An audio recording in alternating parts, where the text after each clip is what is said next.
바이썸입니다. 지지난해였죠. 필리핀의 상원 의원 한 명이 필리핀으로 한국 대중문화가 유입되는 것을 금지하겠다는 발언으로 한국 대중문화에 환장하는 필리핀 국민들의 분노를 일으킨 바 있습니다.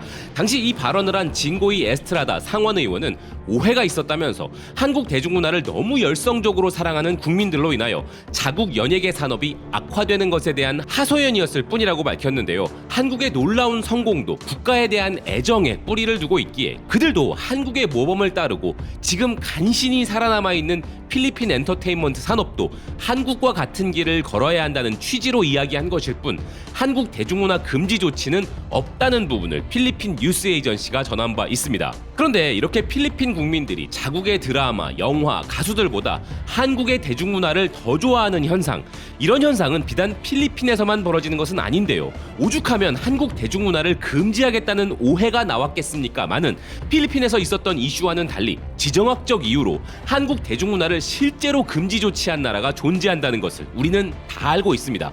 그 나라는 바로 한국 대중문화의 거센 위력을 경험하며 한류라는 단어 자체를 만들어낸 국가 중국이죠.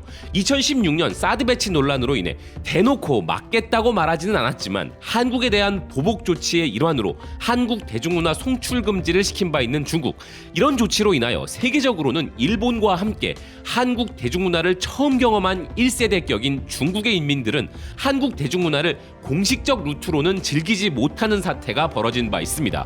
하지만 그렇다고 해서 중국 인민들의 한류 사랑이 중국 정부의 바람대로 식어버렸느냐 하면 그건 전혀 아닙니다. 중국 정부의 기대와는 달리 전혀 그 기세는 꺾인 바 없죠. 중국 상하이에 기반을 둔 한류 매체 코리아스타 데일리에 따르면 최근 한류가 쇠퇴하고 있다는 이야기가 있지만 실상은 전혀 그렇지 않다는 것입니다. 한류의 엄청난 기세가 시작된 드라마 별에서 온 그대를 본 중국의 시청자들은 대부분 여성이었는데 넷플릭스 시대 이후에는 중국에서도 오징어 게임과 빈센조 등의 시청자층이 부모님 세대들로 확대되었고 남성 시청자들도 증가했으며 며느리와 시어머니가 같이 보는 한국 드라마들도 생겨날 정도라는 것인데요. 그래서 지금은 오히려 중국 내 한국 드라마 시청자층이 전 세대로 번졌다는 것입니다.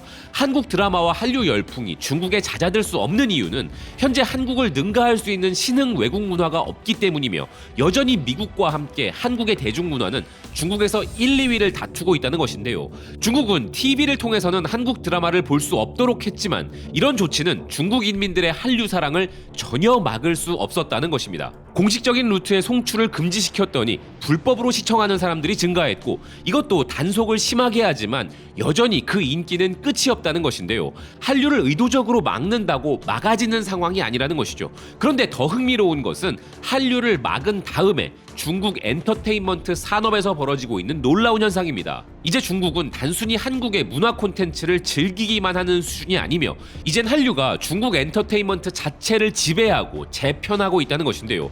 미국 예일대학교 아시아 언어 및 문학 교수이자 동아시아 연구원인 리티아는 상하이 매체 식스톤을 통하여 지정학적 긴장 속에서도 한류 열풍은 쇠퇴할 기미를 보이지 않고 있다는 자신의 분석을 칼럼으로 발표하였습니다. 필자는 지난해 5월 한국의 가수 박재범이 상하이에서 공연을 준비한다는 소식이 퍼지자 흥분한 중국의 K-팝 팬들은 강렬한 반응을 보인 바 있었다면서 이는 지난 사드 사태 이후 중국 본토에서 개최된 최초의 한국 스타의 공연이었기에 그들은 더욱더 열광한 것이며 이제 드디어 중국에서 K-팝과 K-드라마 그리고 K-영화를 즐길 수 있게 되었다는 희망을 중국의 한류 팬들에게 불어넣은 사건이었다고 말했는데요. 그러면서 그는 중국에서 이렇게 한류가 엄청난 반향을 일으킨 이유를 설명했습니다. 한국 대중문화는 중국 본토에서 독특한 공간을 점유하고 있는데 그것은 중국의 경제 팽창으로 인해 새롭게 형성된 대중 엔터테인먼트에 대한 수요 증가와 딱 맞아떨어진 것이라는 설명인데요. 이에 대해서는 호주의 울런공 대학교의 교수 브라이언 옐시즈도 한국의 글로벌화된 경험과 소프트 파워라는 자체 브랜드의 성공이 중국과의 협력 관계를 발전시키는 데 중요한 역할을 했다고 말했다는 것입니다.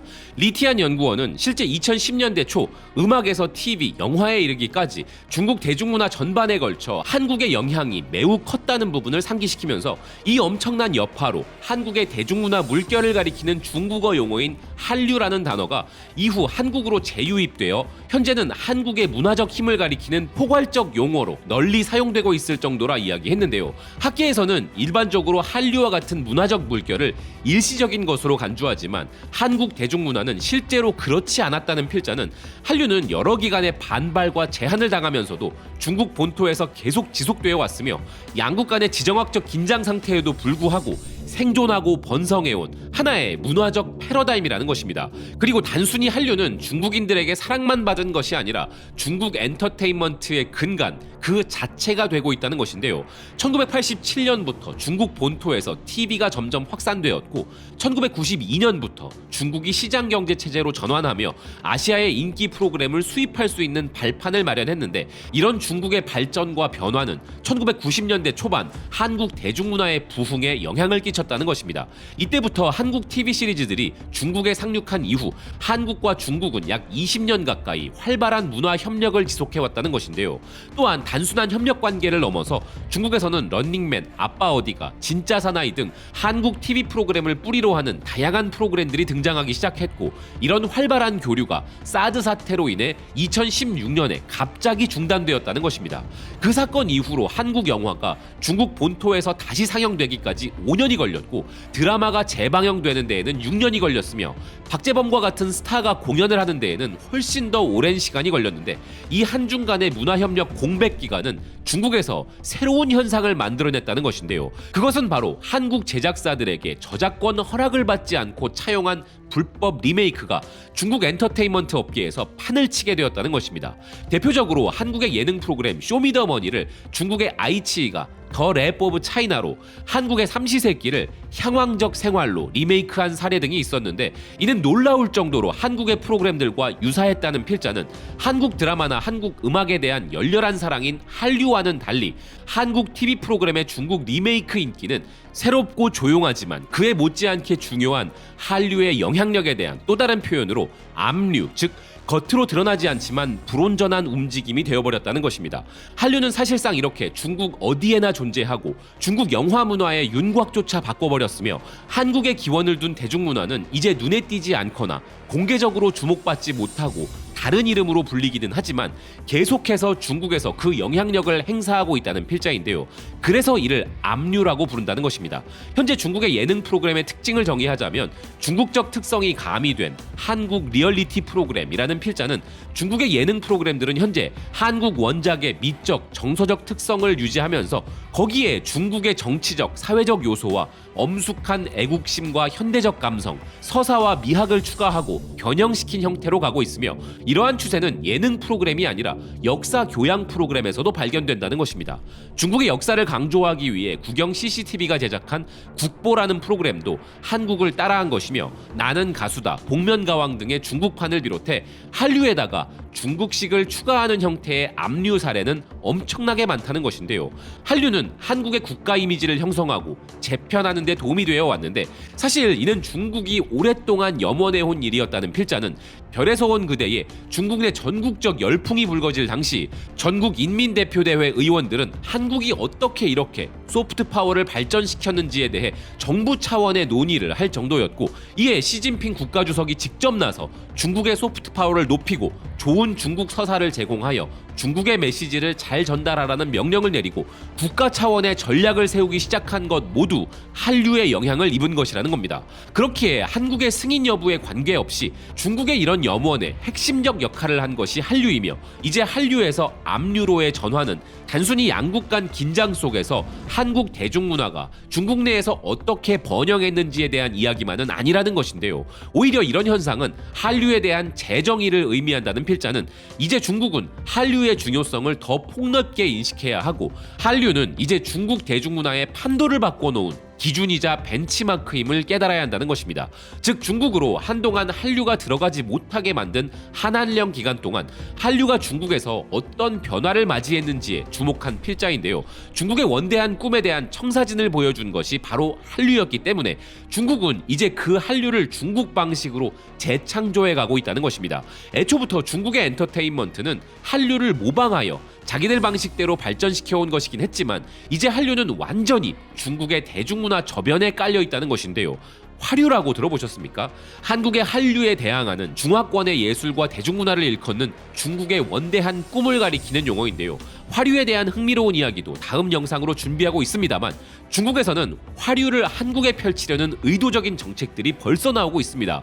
어쨌든 중국은 우리가 생각하는 그 이상으로 한류에 대한 열등감이 심한데요. 사실 14억이 넘는 인구를 가진 국가에서 집집마다 3대가 모여 앉아 다 같이 한국 드라마를 보고 한국 음악을 듣고 있으니 그럴 수밖에 없겠지만, 그러니 더더욱 한류를 악용하여 마치 자신들이 오리지널인 것 마냥 화류를 일으키고자 하고 압류를 펼치고 있는 중국. 이것이 한알령 이후의 중국의 상황인 것인데요.